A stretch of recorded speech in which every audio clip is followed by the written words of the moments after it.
Dear Mr. President, as you can see, I am not happy. Sijafurahia, machozi yananitoka. Nimelala usiku kucha nikifikiria kukuhusu. Na nikajua kweli Mungu amekuacha. You are on your own. You may have money, au pesa uko nazo, fame uko nayo, but my brother, the spirits of our grandfathers will make you rot in hell. And the God that we serve will punish you, and even after this life, after the next life, you'll also perish. Mr. President, I know utakasirika. Na ninajua utatumana nishikwe. I know you can even send your assassins to kill me. I don't mind. It is better to die than to live on my knees. Mr. President, how comes ya kwamba jana umeruhusu 437 Chinese from the coronavirus heated areas waingie Kenya, wakati watoto wetu wamefugiwa China, wamekataliwa kukuja hapa simply because tuko na deni ya wa China. Baadaye serikali yako ikasema ati kukataza wa China kuingia Kenya. You see that we are violating their rights. No problem, Mr. President. You have already signed our death certificate. Our children are dying. Men and women are dying. No problem. Hakuna shida. Wacha tukufe, uishi duniani na Kenya hii ukiwa peke yako. How comes, Rais, unaweza ukaruhusu ndege kutoka China ikuje Kenya ukijua vizuri hawa China wako na ugonjwa?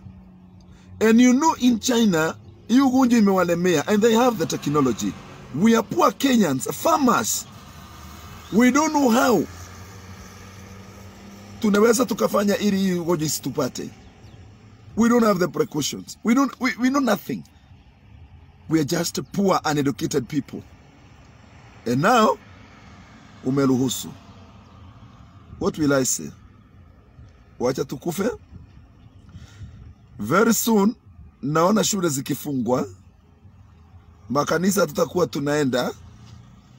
Very soon, naona maombolezi katika taifa la Kenya. But we serve a living God. We serve a living God. Mapepo na nguvu za giza haitaweza taifa la Kenya. Mr. President, Mungu alijua ni kwa nini katika Torati za Musa alikataza kiongozi kuwa mlevi. Na kwa sababu ya pombe yako unasahau matakwa ya watoto wako ambao unatawala. Nitasema nini? To die or to live? Ni Mungu sasa. My brother, mauruma uleka matirato Kenya. Totirakena. Our freedom fighters walikataa kulaba matako ya wabeberu in order to liberate this country. Nyinyi mumekubali simply because tuko na deni ya China. Mukiwa na huyo muganga wako Raila Odinga, a stupid mental hobo. Juzi alikuwa anakupiga Raila akisema umekopa pesa Kenya mzima, sijui mataifa ya nje, sijui hiyo deni sijui italipwa namna gani. And this man is mad.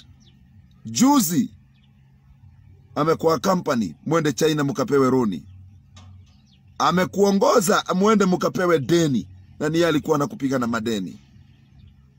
The same Raila Odinga ambaye sasa ndiye kiongozi wako, ndiye rafiki yako, alikutusi, akakuita mtoto wa umbwa, wakiwa nao watoto wake kina Babu Owino.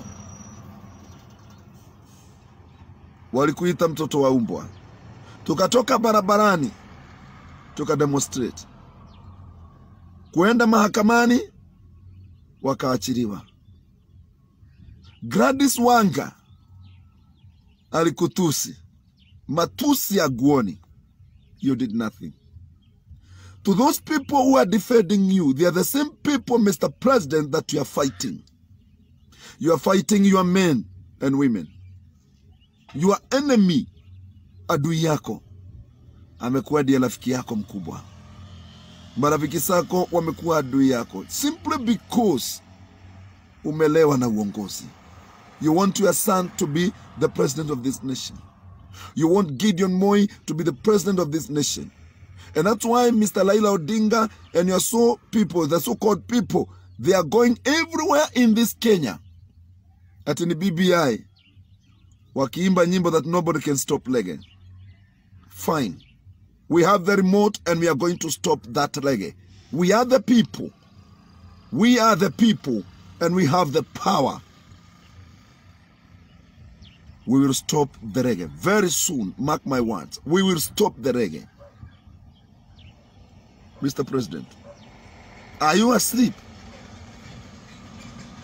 It seems hakuna kitu naona kinaendelea vibaya.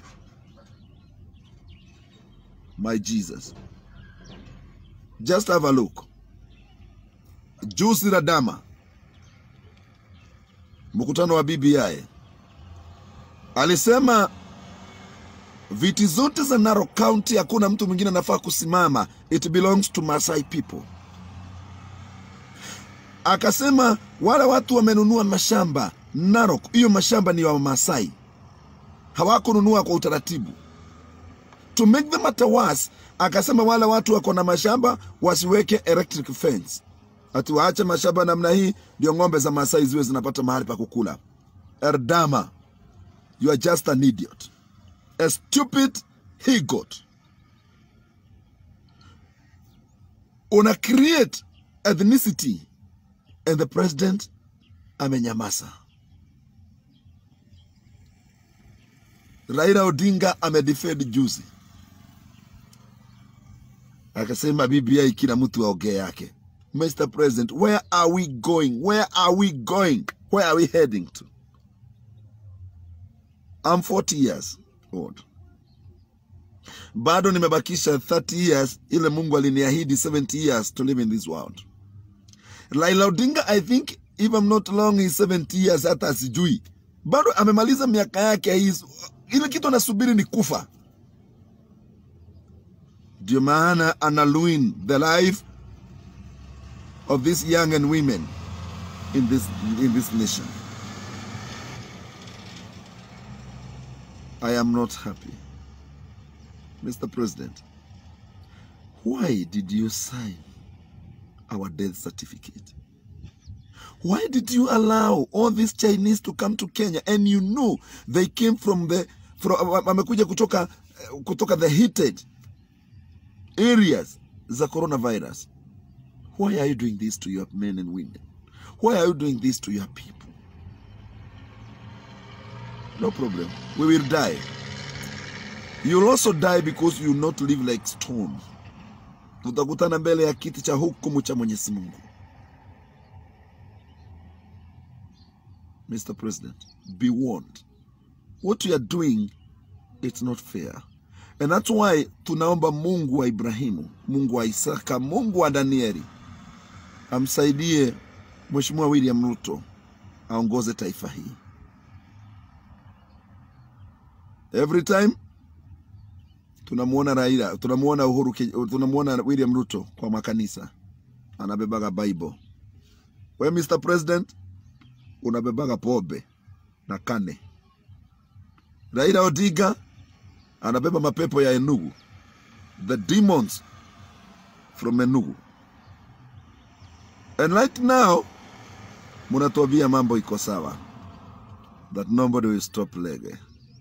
We will stop it. We have the remote control to stop that Lege. Sina mengi ya kusema.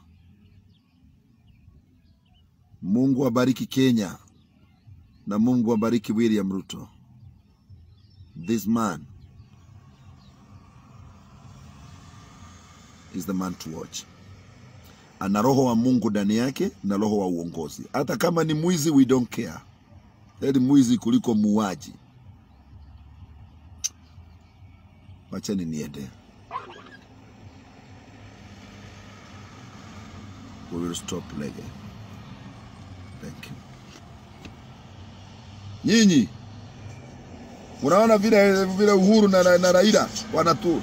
Tokeni hapo.